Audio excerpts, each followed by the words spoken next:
to the Athletes in Motion podcast, From Race to Recovery, with your hosts, Tom Riegel and Kenny Bailey.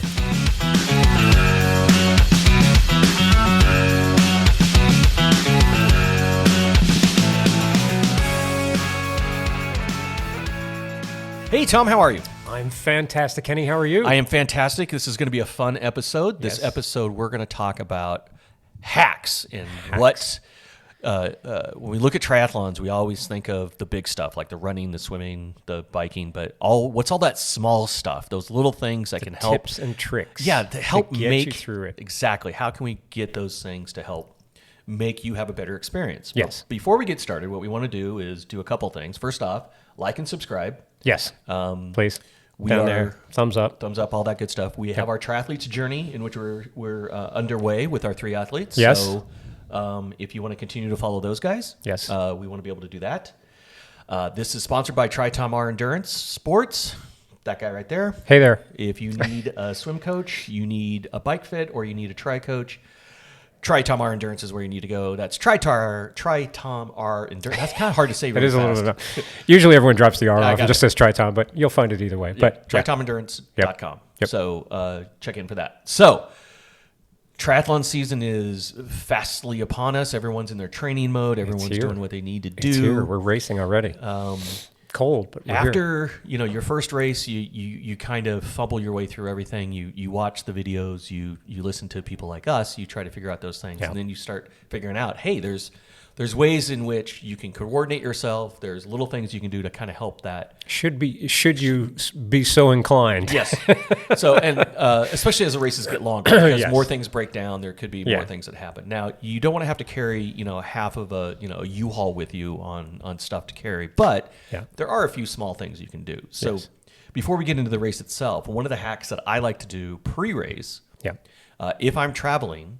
And also, this is good if there's a weather issue. If you think there's a weather issue, I go get 2.5-gallon Ziploc bags, and I put them in every transition area. So my bike, helmet, shoes, what I'm going to wear out of the water. So I generally wear a pair of tri-shorts, and then I put on a cycling jersey. I put that in one 2.5-gallon size bag to keep it dry. 2 things to keep it separate, and then I write T1 on it because you're kind of freaking out. Remember, you've got a bunch of stuff. You got a wetsuit you're carrying. You got a whole cycling gear. You have running gear. You have transition gear. You have your morning bag. All of that sort of stuff. You have 5 different bags. Yes. So what I try to do before I leave, like if I'm traveling or if I put it in a suitcase, I put everything in a 2.5-gallon size bag. Nice. And so my running gear that I'm going to go in T2, it'll be whatever I'm going to use for my run. Shoes, the hat, the sunglasses, all that sort of stuff. If I have a belt, whatever I'm going to do is all preloaded in that bag. Yes. So when I get to the destination, if I'm flying, like example, I flew from Tennessee to California. Yeah. When I get to the hotel or when I get to my room, now I can lay stuff out and I'm not freaking out over, did I forget this? Did I forget that? Yeah. Yeah. And if the weather's going to be suspect, now everything's in a dry little. Now it's not the fastest transition, obviously, when you have everything in a Ziploc bag. Yeah. But it's just easier for me to have that ready to go. So when I get to the morning, okay, I'm going to get my bike set up. I'll be able to have the bag, grab that, because it's dark and you're trying to. I think it's super critical for the pre-races. And if you're doing 70.3 or 140.6 distances, then you've got a bag to put that in. Yep. At that point, you can either take it out of that, but at least you have it. Exactly. And it's always good before you leave the house, maybe a day or 2 or 3 before you're traveling or before the race, to lay everything out. Yep. Lay it all out. Yep. Find a space on the floor that the dog won't lay on or whatever. But just find that spot where you lay every piece out, then put it in the bags. Key is clear bags, right? I've used other bags, and then you don't know if something's in there. If you can't see it, you can't. I'm OCD that I'll take it out, put it back in. So I start about a week ahead of time. Yeah. Right. And then I'm like, okay, well, I got the shoes and I got stuff. Repack. Yeah. And then it's like, okay, do I have my nutrition? Okay, do I have my? Okay, where's my bottles? Right. And I just I have my list, and then I freak out, and then the other thing I try to put in there, and this is just me. I put a small hand towel in each bag, so each T1 and T2 bag, just in case. Yep. And then I'll put a really, really small, like an Aquaphor or whatever else. So the big things about whether or not your quads are going to work or not work, or your back's going to get sore, or whatever, is one thing. But it's the little, especially on these distance, right? The body little ones. lubricant Exactly. is more important. Right? You may get that one little toe that's rubbing against the other Yeah. toe, and that's not that big of a deal. Yeah. You're going 90 RPMs every minute. Yeah. Times how many minutes, times how many hours, that Yep. thing is going to wear on it. And having something to be able to like either lube it up or put a Aquaphor in the middle of it to not keep Yep. that sore from festering anymore is ridiculously important. Oh yeah. Yeah, So- yeah. Super important. And along the plastic bag thing, what I think is a great hack, what I like to do you can do it for any distance race, really. Sprint, you don't need to carry as much stuff Yeah. onto the run with you. Certainly for Olympic, maybe not as much. Certainly 70.3 distance and longer is put all your stuff in a bag and you watch the pros do it. Like run out of transition with that. You want to have a fast transition. Yeah. All you're doing is you're taking your helmet off, you're taking your bike shoes off, you're putting your socks, shoes on, and then you grab this bag that has your nutrition, it has your race number, it has your hat, it has your sunglasses, whatever else you need, and you just run out of transition with that. And while you're running, you put everything on, right? Yep. So you've got it, you've made a real quick transition, you got out onto the run, you're in that mode, and you're going. That's probably the best thing I've seen. I've seen a bunch of pros do it. I think it's fantastic. I mean, it really and I think helps. these things you're super excited in the morning, right? It's dark, especially on the longer races, right? It's dark. You get everything ready to go, but knowing you have that bag, because you're gonna get fatigued, not just physically fatigued, but by the time you get to T2, there's chaos. You had a day, right? There's chaos. So knowing that something's in one location, then you don't have to worry about it. And that everything I need is right here. Oh, did I forget something? Well, no, because it's in the bag. Yeah. That to me is also that's a good one for me. That's key. Yeah. That's definitely key. And I like that we talk about transitions. I talk to a lot of athletes where they're saying like, they're trying to get through the race, and they feel like I'm just going to take extra time in transition because I'll be able to do this, and this to set me up for whatever. And I realized that's probably not the best philosophy. You want to get out of transitions as fast and efficiently as possible. So don't linger more there, because you could be putting yourself in the cutoff zone, right? Yeah. Where I took that extra 10 minutes or 15 minutes in transition and I missed the run cutoff. Yeah. Or something along those lines. So it's better to do some of this, like this pre-planning, having this set up, and then plan to get out of there as fast as possible. Yeah. And don't waste any time there. That's valuable time. Yes. On all the races. Yeah, and make sure you're careful on kind of what you need to do, right? Yeah. And I sing, head, shoulders, knees, and toes. I mean, I literally sing that. I do, yeah. Like, to myself, works. like, I got my helmet, I got my thing, I got my shoes. Like, And it still helps to practice transitions, like Absolutely, at the 100%. house, someplace else where you just go through it. Put everything out, put everything on the way you would, because that's what you'll end up doing. Yeah. So what else? I'm going to go to the swim. Ooh, swim. I think we don't use enough body lube in our wetsuits, right? We put it on the spots that chafe, and we still chafe. And through the years, I've used so much, and I've really come to like the sprays, the Skin Slick that SBR has, which is fantastic. They have Tri-Slide and Skin Slick. It's the same thing. It's just a different size can. Have somebody do your entire back, because there's a lot of stress on the wetsuit across your back. That's true. And if you've got your kit on underneath that will rub as well. Yeah. And it's you just can't put enough lube on, and then it just makes the suit come off faster. Yeah. Like put it all up and down your arms, up and down your legs. The suit will come off so much faster, but it'll also keep you from chafing. Yeah. And the chafing slows everything down. It just gets compounds worse as you go through. And in those transition bags, throw a can of spray in there. You can quick up the leg of your shorts because that's where it's going to chafe. You can do stuff because you're going to dump water on yourself. It's going to dilute a little bit of it, but it's never a bad idea to add a little extra personal lubrication. Yes. It's just I think we don't use enough. Yeah.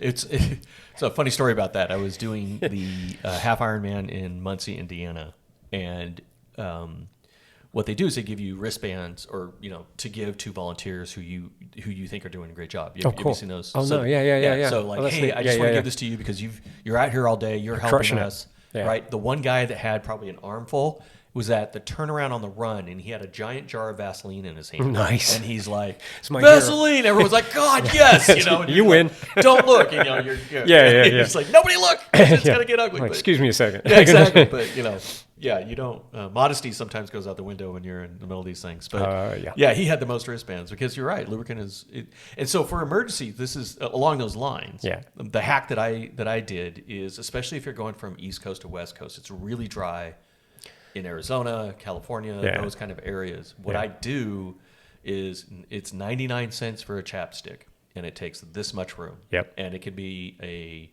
emergency lubricant if you have to. But believe it or not, again, when you're really dry and if you're slightly dehydrated, suddenly your lips are. Yep.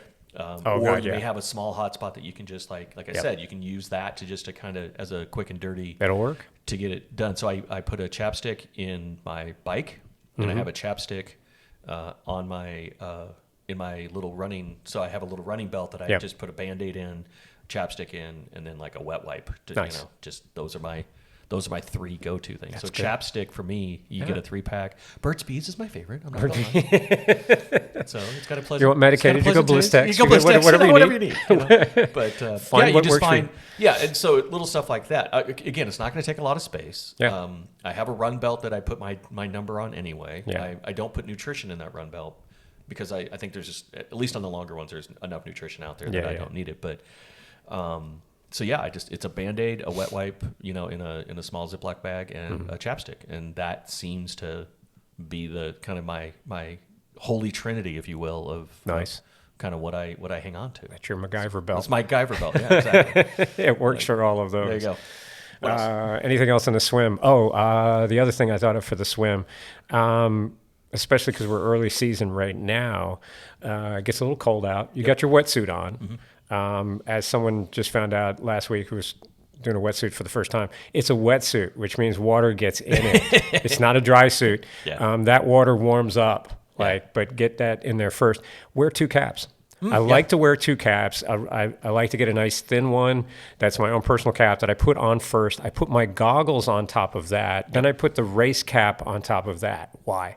Because if you've ever had your goggles kicked or knocked off, or you're jumping in the water, it keeps the goggles in place. They don't go anywhere. Plus, in the colder temperatures, that actually keeps you warmer because that's where we lose most of our 70 or 80% of our body heat goes out the top of our head.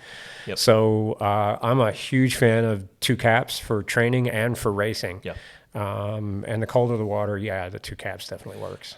So I heard this as a hack, and you can help me if it's right on the swim, especially a cold water one, is you kind of get your face in there for a little bit, come back out, allow yourself to breathe a little bit, and then kind of go back in. Yep. Have you heard about that before? Yes. There's different ways to get used to it. If you just start going, that's how some people pass out, right? Yeah. The big thing with the swim, and this, I'm like probably going to talk about this 100,000 times this year, is the warm up before the swim. So I'm convinced thoroughly that a lot of us get in the water, we start our races without any muscle or central nervous system activation. And when we do our warm up, get an elastic, a little rubber stretchy band, right?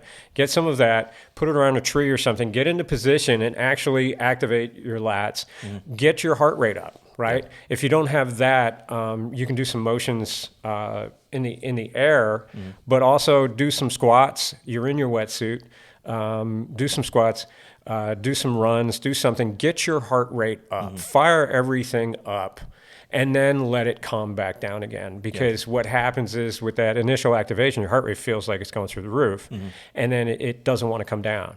So we then allow it to walk its way back down. We control that. When we get into the race, since we've primed the pump, so to speak, it's never as bad as when we do that activation. If we don't do the activation, you're activating it in the race, and you're setting yourself up for failure at that point. Well, because you're going to hit that really high. Because you're going to hit that heart, and it's not going to come down, right? And then you're going to be breathing shallow up in the top of your chest, and then you're going to put yourself into it. It dumps a bunch of cortisol, and then put you into fight or flight mode, and then you freak out. Right, that's where we kind of get into this mode. So yes, get some water in there ahead of time. If you can, swim before the start of the race. If you can't, at least get in there, throw water on your face, put it in your suit. You can also take a bottle of cold water and pour that down your suit. Get that initial shock out of the way before the start of the race, and then you'll be a little bit more calmer. You have better odds at surviving that type of thing. Well, and also the movement helps you figure out if your wetsuit's on correctly, right? Yes. So if you're doing that movement and you feel restriction where you didn't feel it before. Yes. There's a lot of times where, I show up to a race and you're nervous about the race. Sure. And so you put the wetsuit on, just sort of not thinking like you're more calm during practice. And then all of a sudden it's like, well, wait a minute, it's not quite up in my armpit, right? Yeah. So doing that helps you also just kind of doing the squats, doing all that stuff. Basically, you want to get the wetsuit high enough up in the crotch, right? If you don't get the legs up as high as they possibly can, then it pulls down on the shoulders, and then that restricts you as you're trying to get your swim in. So that's perfect for that. I do a lot of that great stuff. Idea. That's great hacks right there. So that's the swim. Cool. We've covered the swim. Bike. Anything else in transition? We did the bags for transition. Yeah, I think the bags for transitions are really good. Good. Like I said, I try to just keep a towel with me. Try to keep. Yeah, that's it. I mean, just make sure you have everything kind of ready to go, and then you go from there. Yeah. I don't like do suntan lotion or anything. Usually they have people that like a they usually have plenty of stuff like that. The sunny ones. They usually have plenty of that. I mean, it helps to have some stuff in a kit with you, probably as a regular travel bag. But I don't think that's anything that gains you any time or kind of moves off on that. No, I think the one hack the one that works for me as far as the hack is when it comes to. I have 3 bottles generally on the big races. I'll usually, like on an Ironman distance, I'll have 3 bottles. I'll have one up front and then 2 in the back, or 2, one at the down tube and one in the back. 3 bottles generally. 3 bottles. And the first bottle is basically for me a throwaway bottle. It's my $3 bottle that I've had for a long time. I don't care if I'm going to keep it or not. That kind of thing. Yeah. And what I do is I put a bunch of nutrition in that. I actually use a recovery mix. Okay. So Tailwind has a recovery. Oh yeah, it's awesome. And the reason why I do that is because I don't have, obviously you can't eat on the swim. You ate quite a bit before the swim. Some people do I'll do a something to eat. What is those little waffles? Yeah. Stoop. Yeah, stoop. Like stoop waffles. 20 minutes before you get in the water. But generally you're going to be at some sort of calorie deficit. So what I do is I put a Tailwind recovery, which has protein and carbs. And when I get on the bike, once I settle in, I start drinking that. Yeah. And then once I drink that, I just throw that bottle away. Yep. And then because they generally have the bigger ones that can fit on my you down other tube. ones, So those are what I stay on my down tube. And then I have 2 more bottles that have like Tailwind and some other stuff in it. But I like. Do you not throw away the other 2 bottles? What do you do with those the other 2. Do you? Yeah. Okay. And then I just have one that I use if I need additional water. So for long distance, I'm gonna stop. I mean, I'm not going to be 112 miles nonstop, so I'll stop at an aid station, kind of move everything around, and then take off. Like for a minute and a half. But, for a half, that's all I need. I throw everything away. Yeah, I throw it all away. Oh, that's a great idea. I come on with 3 bottles and I fill like up my my bottles. chuck. I know. Well, that's why I find the ones that are crappy.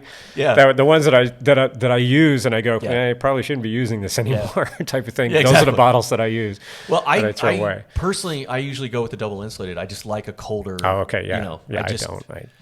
I know, because it works for you. Dude, it works for you. It's warm. I hate it. I don't drink it. I find if I go double insulated, for some I drink reason, faster. I try to get it before it goes. The only time I had one that had it turned out that it had soy in the mix, and I didn't realize that. And yet, on an Ironman distance race, in the heat, I was getting GI distress issues in the second half of the bike, and I was trying to figure out why. Warm soy, not good. Oof. Got off of that stuff real fast. Tailwind's been my favorite.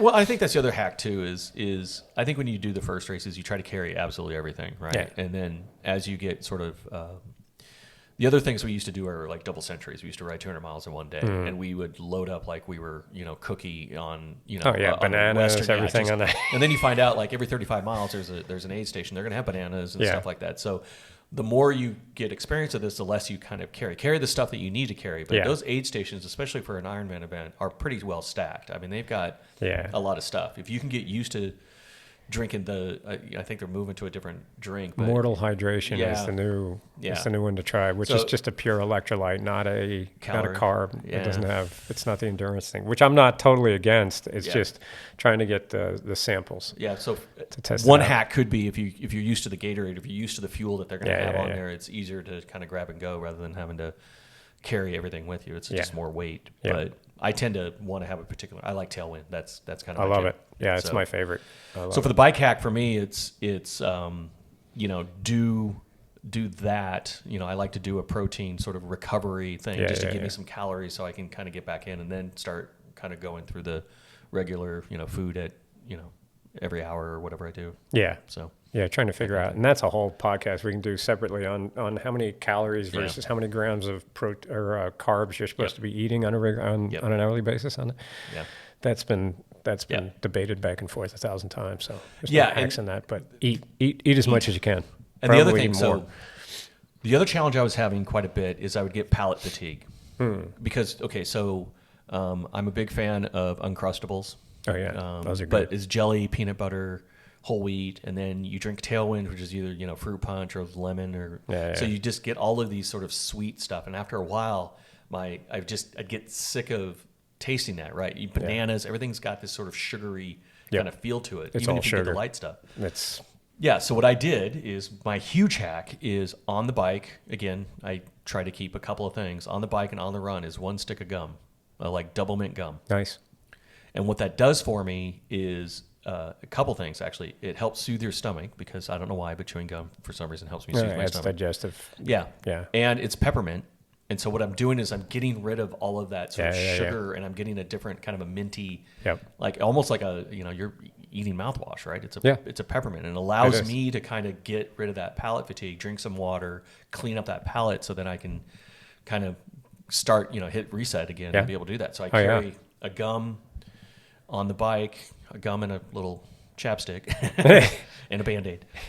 Big on Band-Aids. They're all taped together. And then I'll do a piece of gum on the run just in case. Yeah. And it helps me sort of clear that out so I can be allowed to take those calories in. Yeah, yeah. Because my biggest problem with calorie deficit isn't that I forget to do it. It's just I'm getting sick of. Oh yeah. My stomach's feeling gross. I'm just sick of doing this. Where if I can just kind of refresh myself, it feels better. Yeah. And if you're looking at the different gels and things to fuel yourself with, and you're getting GI distress and you're having some issues, look at the ratio of fructose to glucose to dextrose to multidextrose. Those are the three main ingredients, and it tends to be the fructose is the one that tends to give everyone the more GI distress. And you can find the ones that have less of the fructose in it, more of the multidextrose and dextrose, the refined. I think you can even make your own at this point, but there's a couple out there that are really good. We keep mentioning Tailwind because Tailwind's really good. Yep. There's a new company called Blanks. Oh yeah, Blanks, Blanks. It's a blank line with a apostrophe S on it. That has got some really good stuff, and you can actually choose the amount of fructose versus dextrose and multidextrose. You can actually create your own one, and their prices are like half of what everybody else is. So it's pretty cool. I've been testing that out. It's been pretty tasty. Yeah, Scratch has a line. And Scratch does really good. I think Scratch has a line that is far less flavor, which I like a lot. Yeah. So they got like a matcha green tea and a lemon that I do, which is lightly flavored rather than that heavy the end of the spectrum is the fruit punch Gatorade is just where this stuff is super light, which helps me again on the palate fatigue. Yeah, I do the same thing because I like to double up more scoops. I don't just do the one. I two or three or four scoops instead of just one to get the extra calories in the bottle. And then if they're super flavorful, then it's too much. Then you can't get enough water in there. Yeah, to kind of mix it up. So what other hacks do you have? What else on the bike? I'm trying to think. I think that's about it, right? That's it on the bike. I can't come up with any other hacks. I'm still not big on putting the rubber bands on your shoes and having to jump in and do that thing because it's cool, but I've never had an issue unless for your it. Sponsor tells you have to.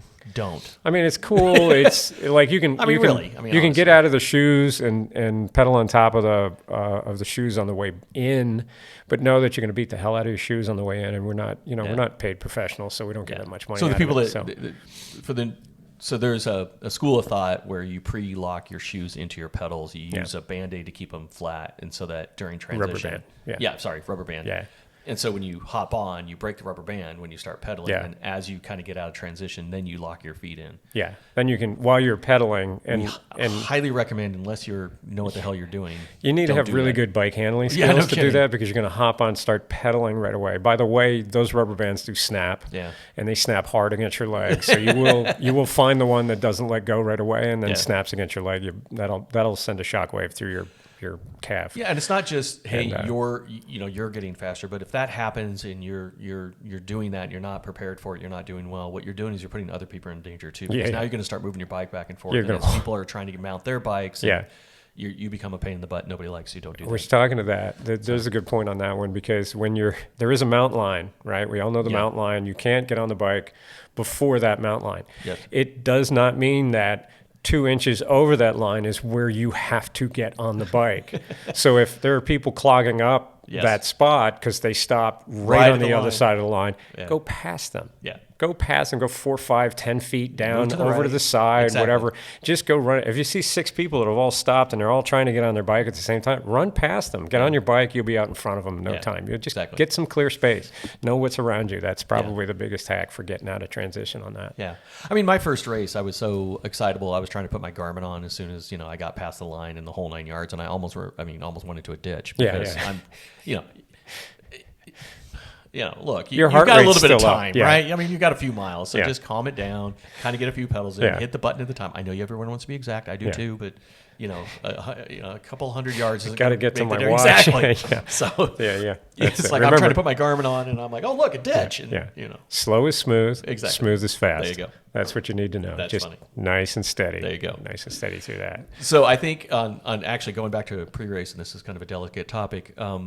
Blister Band-Aids on my nipples every time. Oh, yeah. I know, folks. Let's just be adults about this right now. Yeah. Just be adults. But we talked about chafing and about it. Yeah, that definitely, come on, that's a thing. Yeah, so if you're wearing a tri-top and you have a wetsuit, that thing's moving around. Then you get on a bike and it's wet and that thing's moving around. And then you go to run, that thing's moving around. And usually these fabrics are abrasive. They're not this soft cotton. Without fail, sometimes cotton's worse. Yeah, I know, right? I tell you. So I will put blister Band-Aids specifically because they stick and they're not going anywhere. And I'll put those over the nipples because I'd rather look silly than bleed. Yeah. So and that just takes away a while to go away. I mean, just to heal. Yeah. I mean, and then I forget I have them on and I'm walking around with my shirt off and everyone's looking at me like, what? Oh, pasties. Like, yay. Yeah, but I'm not bleeding through my kit. Exactly. So, right. I mean, so again, I think modesty is kind of secondary on some of these races. I mean, you just got to do stuff that's going to help you out. If you have to,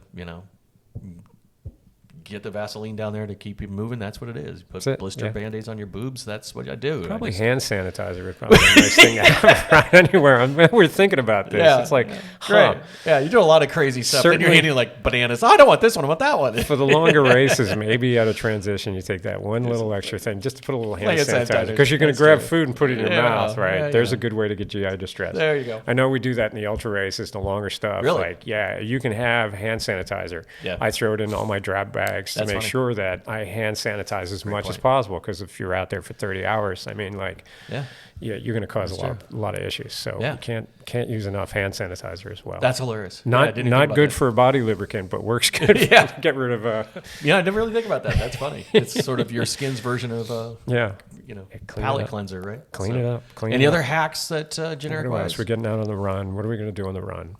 We talked about the bag, having everything. That's one of my favorite things right now is having everything in a bag and running. And you can walk. You can do a fast walk. Yep.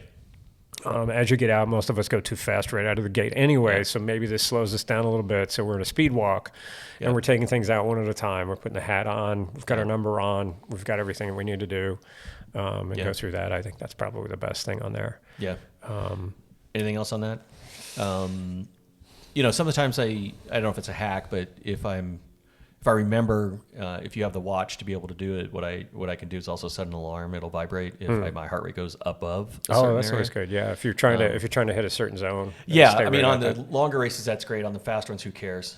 Yeah, the faster races you want to redline the whole thing. Yeah. So, but on the longer one, if you're trying to, I have a hard time, especially when you spend that much time on a bike on the full iron, and then you get to the run. Like, what is your pace? Yeah. Because you've been going, 20 miles an hour, and then suddenly you feel like you're running like a slug. Yeah.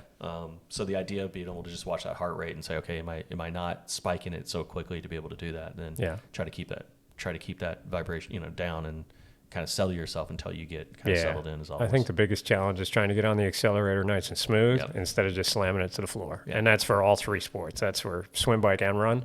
Because your heart rate once you light it up like that, it's hard.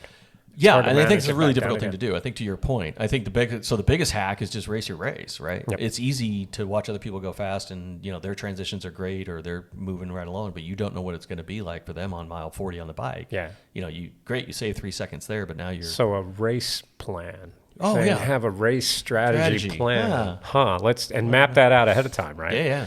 Like put it out, know the zones you're going to hit, know you're on, and then follow that. I mean, half the time, look, the biggest piece of advice is you're not going to race any faster than you've been training. Yeah. So you're not going to magically, go sub 12 hours on an Ironman if your training is dictating you're a 14 or 15 hour finish, right? It's just not going to happen. What's going to happen is you're going to blow up and not finish. And that's the same with any of the sprint, Olympic, any of that stuff. So know what you're capable of going in, set those numbers, and then hit that. I think that's the most successful race is if you can hit what you want. If you feel like you still left a little in the tank and you're still out there, I think that's a win. Yeah. I think that's huge. I'd rather have that than come across the line and just be passed out or not make it to the finish. Not make it because you blew up, right? Yeah. That and Band-Aids. So so if you guys have any hacks that you think what'd we miss? There's probably give us some other stuff. I mean, you got to share it with us. We need to know. This way we can get it out to the community and absolutely. Out there. Like I said, my trifecta is like wipes, Band-Aid, and a chapstick and gum. Right. Those are the kind of things I put in my bag and leave it there. I do that for training. I do that for racing. Just I guess comfortable again. Be comfortable with what you're eating and what you're drinking during your training program, so that during the race, it's not. Well, I just thought of one. New, right? I just thought of one for afterwards. We're traveling back. Oh yeah. You've got a bag full of really smelly, nasty clothes, right? Yeah. So you take those plastic bags in there. You bring a whole bunch of the dryer sheets. Oh, good point. And you throw those in there and seal it up. And amazingly, when you pull that out, it doesn't smell bad. I don't know what it happens. I'm kind of nervous on the chemical process that goes through there, but for sure. I mean, that's been something that I always do. Idea. I always carry a bag with like a stack of the dryer sheets. That's a great idea. Fresh ones that are all in there. And then I just put those in all the bags with the clothes, seal them up, and then you get to them later. Yeah, especially if you're traveling like long distance. I know on a plane or something. Yeah. Or on a people carry-on, that use. or in your car. Yeah. Any place that I have a truck, I just put it in the bag. Yeah, you just throw it in the back and let it air out. Let the Buick behind me smell it. That's not my problem. Yeah. So, I'm kidding. So that's our I think so what else? Hacks. What did we miss? Yeah, give us some hips, some tips and tricks that we can share with everybody and stuff that we can learn from. Sounds good. Let's do that. So thanks everybody. Keep the comments coming, thumbs up, stars, all that stuff again. Don't forget to subscribe. We'll catch you on the next one.